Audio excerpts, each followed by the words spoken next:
Welcome to the Artist Academy podcast, a place where we focus on the business side of art to help you attract more customers, increase profits, and ultimately live a life of creativity and financial freedom. I'm your host, Andrea Earhart, and on this week's episode, you know we love to talk about art money here on the podcast. So this one's all about the numbers behind a well-functioning business. I'll start by sharing some cost comparisons with the intention of convincing you to charge more for your art. I paint for businesses, and businesses know the cost of doing business, which is why I find it a little bit easier to approach a commercial job with a high bid as opposed to something residential. But just to contradict myself, even homeowners know the cost of creating and maintaining a classy property. So let's talk about a variety of expenses, including what it costs to build my own art studio in this money episode. Let's start with the business side, though. I love painting for businesses. Every time I approach a business and they come to me and say that, hey, I want my logo painted, I know it's going to be a pretty easy $1,000, $1,500, $2,000 plus job. It's just, and I can do it in a day. They know the cost of doing business, because if you think about it, a restaurant owner, they're paying out how much for help every week? They're signing out salaries and hourly wages, thousands of dollars, depending on how big it is, right? A really big restaurant, tens of thousands. A small restaurant, a couple thousand. It's still, they're not going to bat an eye at my $1,500 logo charge, because the profit margins for them, think about the profit margins of what's going out versus what's coming in. I actually think about this quite a bit. When I'm at a restaurant, I'm like, okay, I'm spending $20 on my entree with drinks, and with my husband, we just got out of here with $70 with tip. What is the profit margin in that? Because that's my business brain, right? I'm like, okay, they probably spent so much on food. It's probably about $40 for the profit, 30 maybe, once they pay everybody. So how many people are in here? Say there's 50 people in there. I'm not even going to do the math, but thousands of dollars per couple hours. And they're making that profit, but they're paying out so much. I always think about that. How much are they coming in versus how much is going out? Basically, businesses can afford it because they have profit coming in daily, weekly, at higher rates than sometimes even us can imagine. They have a lot of expenses with that. And just to talk more about the expenses, I was recently hired to paint it was an old Hardees building turning into another fast food type thing called Beefaroo. And it was basically a pretty simple mural that they wanted, and they paid $7,000 for it. I was like, great, which is probably on the higher end for something that I thought that they were going to want at such a simple design. And I was happy with it. I hired a couple people. I probably profited about $6,000 because I spent about $1,000 in hiring help and supplies and all of that. And so $6,000 profit. I spent about 3 full days painting, and then I had almost a full day of designing. So per hour, pretty good. That's ideally how I want my projects to go. Not everyone is like this. Not everyone has a $2,000 profit day, not even close, but that's the ideal. But I was there painting, and this white wall painter guy crossed my path, and we were talking, and he saw that I had a couple helpers. And so we were talking about hiring and our experiences with that and the troubles he's had with that. And he asked if he could hire some of my girls. I was like, absolutely. I'm sure they could use the extra work for the summer. And so he was just a really personable guy, really funny. And it was just him there. You don't have any help on this one? He goes, no, he was just talking about, the pros and cons of hiring and whatnot. He's like, he didn't really have anybody, so he was just going to do it all. I was like, well, how long is it going to take you to paint the inside and outside of this old Hardees building? And he goes, about 2 weeks. I was like, okay. He's like, but I'm actually spending about 5 days because the contractors in there, they were in my way. And then it rained for 3 days, so I couldn't paint the roof and all the things. You know how it is. And I just was nodding my head. Yep, I know how it is. Because as I was painting this mural on the exterior of the building, it had rained more often than not. So this project took about a week and a half, but I was actually out there about 3 days and had a couple other girls out there a couple other days. But anyway, we were just talking about it and I was like, okay, 2 weeks worth of work, 2 weeks on your calendar, right? Not full days.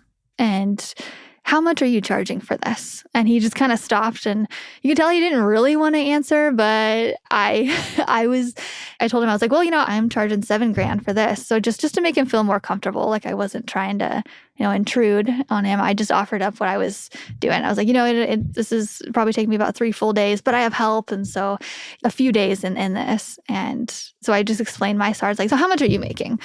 And he goes, $30,000.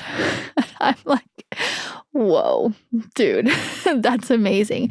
He goes, yeah, but I've been doing it a long time, so I know how to do it fast. And I'm like, oh yeah, no, you're preaching to the choir. I know exactly how that is. And I started asking him questions because he had the spray gun in his hand. And I'm like, you use that sprayer on everything? He goes, yeah. Oh yeah, like I don't roll ever. So this white wall painter doesn't roll ever, or hardly ever, he said. And then he uses a sprayer.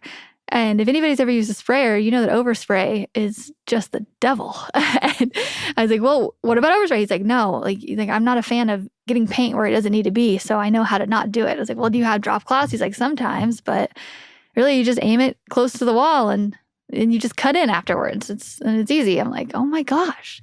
So this guy is having 5 full days of labor, 2 weeks on his calendar, $30,000. Sure, there's paint costs in there. Yes, the sprayer that he was using likely cost a few $1,000s. I know that mine cost $1,500 and for the heavy duty one. And so his looked a bit better than mine. And he has those costs. But $30,000, say he's profiting $25,000 on that. That's what they're paying. You best bet that I thought about adding on commercial painting, white wall painting, onto my list of resume of things that I can do. And really, for the rest of the day, I thought about it off and on. I was like, okay, maybe I can do this too.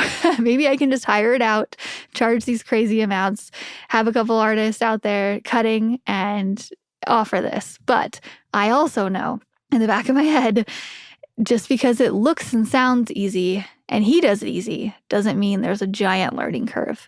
With everything that I've done, I know that now. And I also know that if I were to take that on and add that, that would be taking it away from other things, either mural promotion or whatever. Or stuff with the academy, I wouldn't be doing that as much because I'd be focusing on building this new branch of my business. And even though the money looks great, it'll have a temporary halt on the rest of my business. And so I weighed my options. But anyway, I digress a little bit. I got off topic a little bit, but the idea that this business is spending $30,000 to paint the outside of this building. They're spending $7,000 to do a mural. I don't even want to know what the building costs. It costs a lot to do business. Even vinyl. I was talking to a vinyl person a while ago and I was like, how much does it cost for you to do vinyl? And he's like, if it's a very simple vinyl printout and say that there's no design fees on top of it, about $10 per square foot is what you're going to pay. So let's do the math.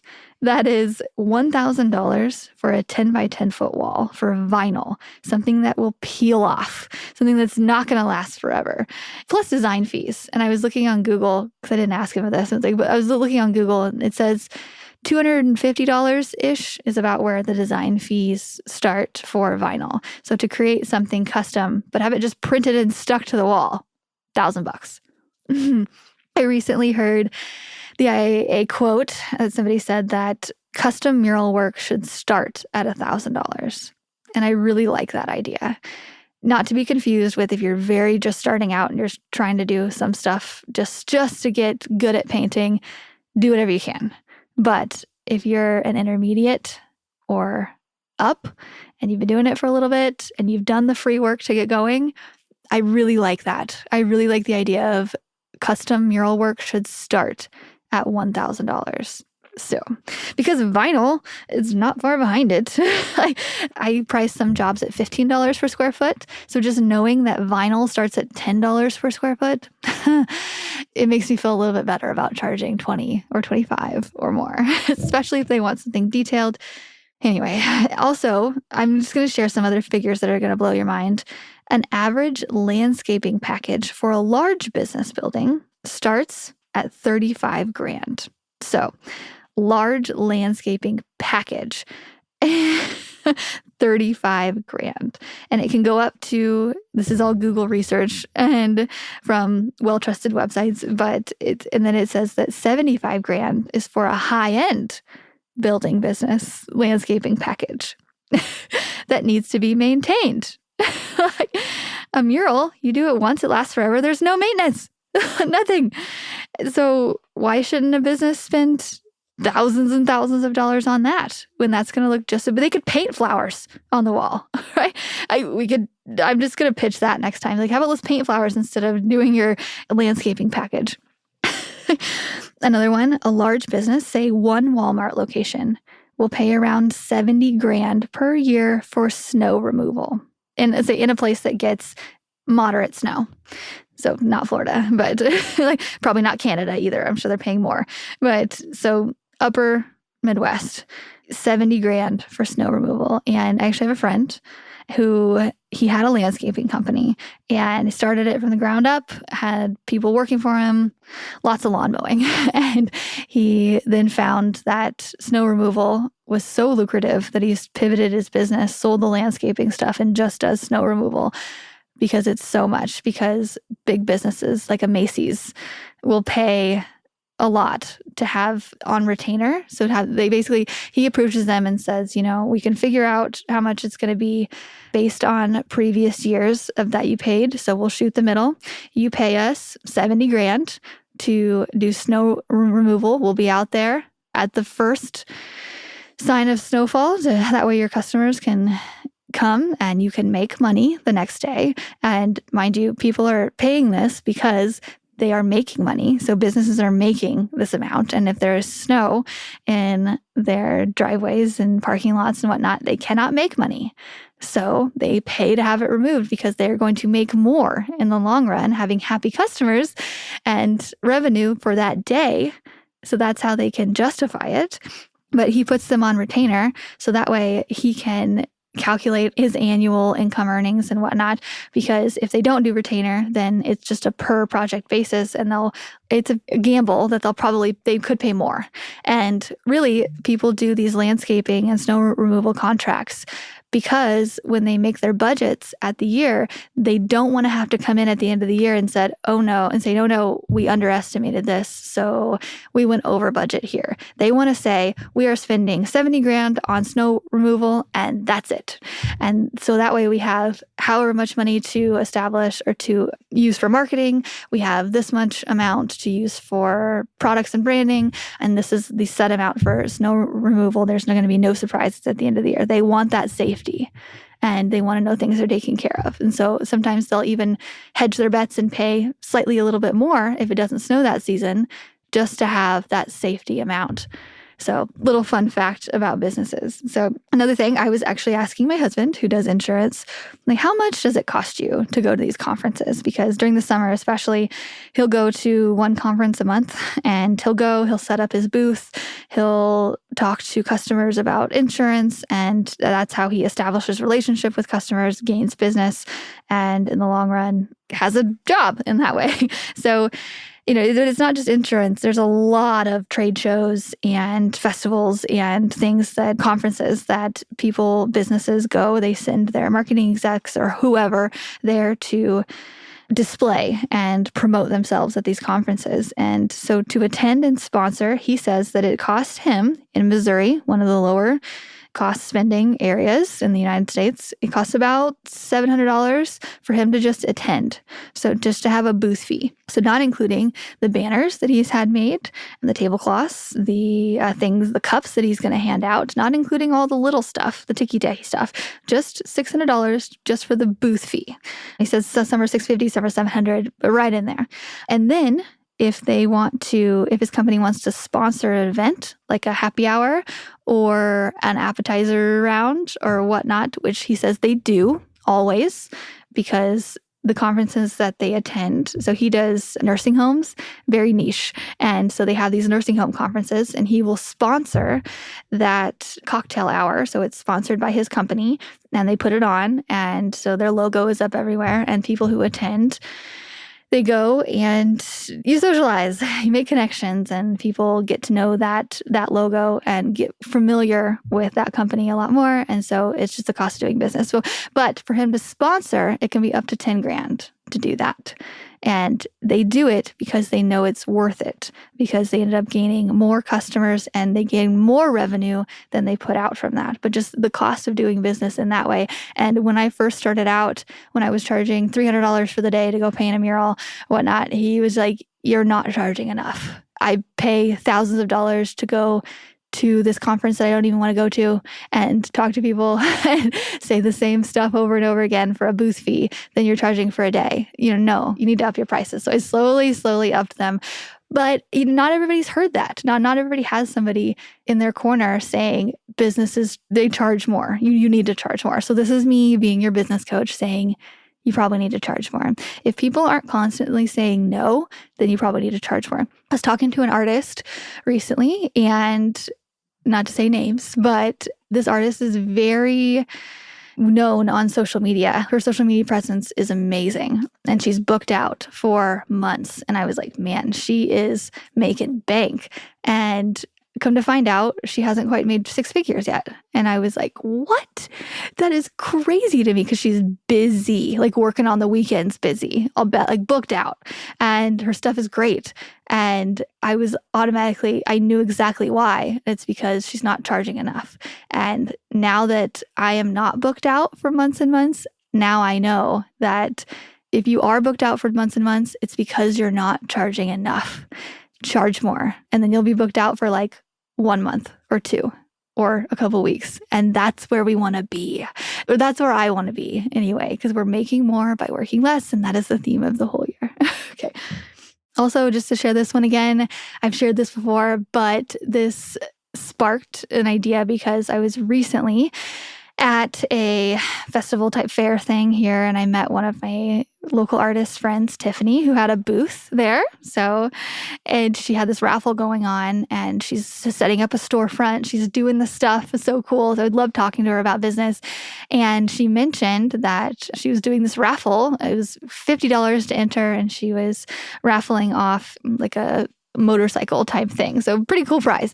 And so we entered, and she's like, yeah, I need to pay for a sign for my business. And it's just this really simple, small sign that goes on the outside of her business, but she had to have it. And she's like, it's so simple. It's like all it says is art, and it's kind of custom, and it's really cool. I'm really looking forward to it, but it costs $3,000.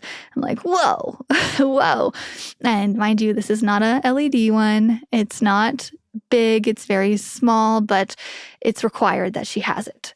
And every business needs a sign, right? So if you think $3,000 for this small sign, that's very basic, but cute. I'm sure it's going to be cute, Tiffany.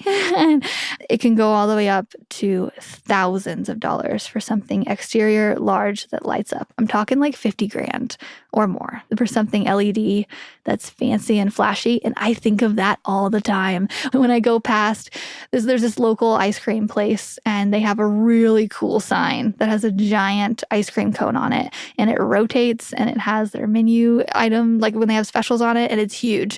And I think, I have no idea how much that costs, but I bet it's a lot, and I want to know. And anytime I go past I wonder how much McDonald's the signs cost with the M's. I'm sure they have it mass produced, and I'm sure they get a discount in some way with so many. But I wonder how much that costs. Like $50,000, maybe more. I don't know. Like, how many cheeseburgers do they need to sell in order to pay for their sign? This is the cost of doing business for businesses. They understand, and they'll pay. And so this is my just little insight. I didn't want to make this one super long. I just wanted to put to the forefront that vinyl, $10 per square foot, and then basic business costs are thousands of dollars. So why shouldn't our art be? We have a product that is going to last for a very long time. And I was just talking to somebody recently, and they said, do you ever have to go touch up? And I said no, because they make paint so durable nowadays that if you apply it correctly, which I do most of the time, and I've had a couple instances where I've had to go retouch, but it was because I used the wrong paint pretty much on the wrong surface and it got weathered off and mistakes anyway. Live and learn. But the majority of the time, if you do it correctly, have a primer or whatever, the paint nowadays is made so well that it will last a very, very long time. And so if something's going to last and look pretty for 20 years and say they have a logo and they want to paint their logo on the side of the building, have a 10 by 10 foot logo, how much would a sign cost that's 10 by 10 foot? Quite a bit. So to undercut that, you don't have to do much. I mean, $5,000 to do that, because the sign's going to cost way more than that. Just think about that the next time you go bid something for a business. And I mean, I guess I wanted to talk a little bit about homeowner stuff too. I've painted in some houses that are worth quite a bit, right? And I think the more the house costs, the more that the homeowner understands the cost of making things look classy and maintaining. I painted for a guy one time. He had a beautiful property and he ordered trees and shrubs, and the landscaping package was $100,000. And I was like, what? I was getting paid $75 an hour to come paint for him regularly. And so I was like, oh man, I did not charge enough. But yeah, $100,000. I mean, granted, he had a bunch of trees, and trees are expensive. And they're going to plant them and maintain everything. Beautiful area, but $100,000? Is that worth that? I don't know.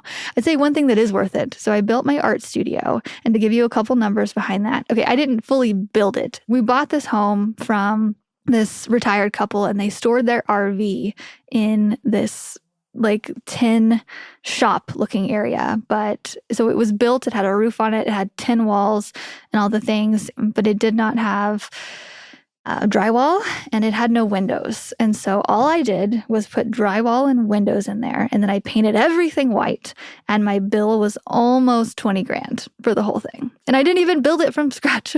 Like the windows alone cost over $10,000, which, if you ask me, is that worth it? I will say 100% yes. Yes, I love my windows. But I think of it like this. It would take me probably 2 mural jobs on average, because I go for $5,000 mural jobs. So 2 mural jobs, 2 to 3 weeks to make that. And I'm going to have those windows that provide light, the optimum light, amazing light, and they make me feel good for the rest of my art career. Like, it's going to last forever. And I'm going to enjoy it so much. And it 2 to 3 weeks to make up that, if I really wanted to work, it was worth it to me. I mean, drywall is not super pretty, but it was necessary. And I did my own painting and all that. But I was talking to my husband about it. I was like, are you okay with us spending $20,000 to do this? Like, he's like, oh yeah. And his reasoning was, this is going to last forever. He's like, I don't bat an eye at something that's going to last forever. He's like, if it was temporary, like a vacation, probably not. And I was like, okay. So it's going to last forever. We're going to enjoy it forever. And murals are the same. They're going to have that for a very long time. And I don't think people realize that. So use that in your negotiations. Recently, I put a warranty inside of our Artist Academy Mural Master program thing, just to give out if people have any kind of questions about it. You can give them a warranty. And so I have just a warranty template in there that you can give them that says this will last for X amount of years. And then in our contract, we also have something to where if it does need touched up if a tree falls on it, or there's fire, or somebody comes and graffitis it, that I want to be the first contacted. I don't want another artist going on there. And if you try to, have your cousin do it for cheaper, they could mess it up. So in my contract, I just say I'd like first right to repair, but I also charge for that. But I also explain that you're not going to need a repair unless something crazy happened. I think in insurance terms, it's called act of God. So it's if it gets electrocuted or something, like a lightning bolt comes on it, something that's not, that's out of your control. Because what's in my control is, that paint is going to last for a long time. I'm going to do this properly, and it's going to last you a long time. And you don't have to maintain it like landscaping. Okay, that's all I have. And I hope you find this valuable.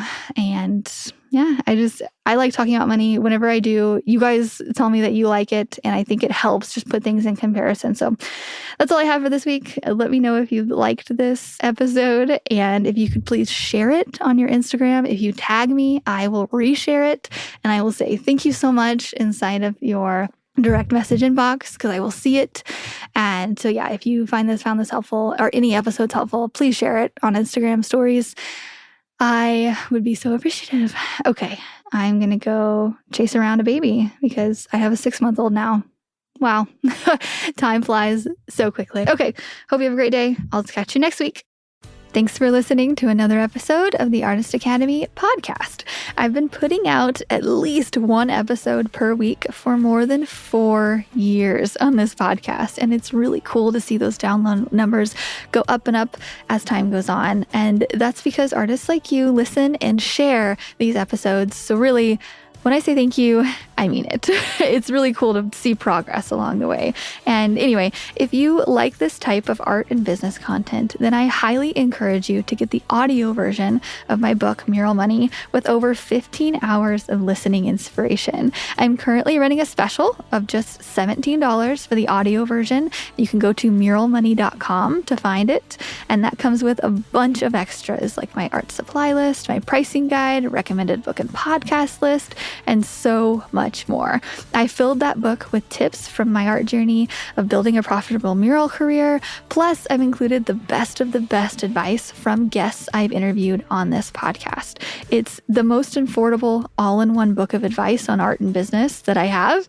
And if you enjoy listening to me here, then I know you'll like the book too because I read it myself. All 15 hours of it. The book is available on Amazon and Audible normally for $25, but if you go to muralmoney.com, that is where you can grab the special $17 deal while it lasts. If you haven't listened to my book yet, this is your sign to do it. Again, normally $25. I'm running a special for $17, but you have to go to muralmoney.com. That's where you can grab the audio version of it. And that's all I have for you today. So I will see you next week for another episode of the Artist Academy podcast.